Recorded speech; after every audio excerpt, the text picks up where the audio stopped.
আসসালামু আলাইকুম। এসএসসি পরীক্ষার্থী সকল শিক্ষার্থীরা কেমন আছো সবাই? আশা করি প্রত্যেকেই ভালো রয়েছো।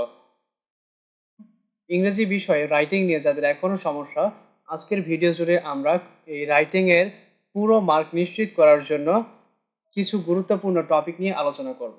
তো আজকে আমরা কমপ্লিটিং স্টোরি নিয়ে আলোচনা করব। যেই কমপ্লিটিং স্টোরিগুলো এই সাজেশনে দেওয়া হবে সেগুলো আয়ত্ত করতে পারলে ইনশাআল্লাহ তোমরা পরীক্ষায় ভালো ফলাফল করতে পারবে। তো চলো কথা না বাড়িয়ে দেখে নিই সেই কমপ্লিটিং স্টোরিগুলো।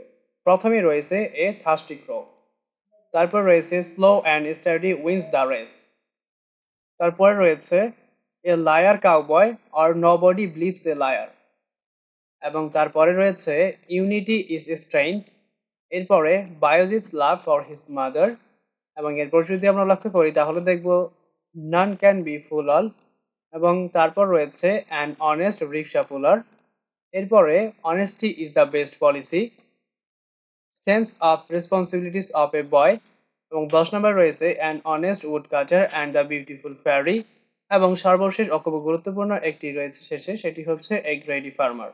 আমরা যদি এই 11টি কমপ্লিটিং স্টোরি শেষ করতে পারি তাহলে আমরা পরীক্ষায় কমন পাবো ইনশাআল্লাহ। তো যদি ভিডিওটি ভালো লেগে থাকে আমাদের চ্যানেলটি সাবস্ক্রাইব করে মা কোচিং এর সাথে থাকবেন। ধন্যবাদ সবাইকে।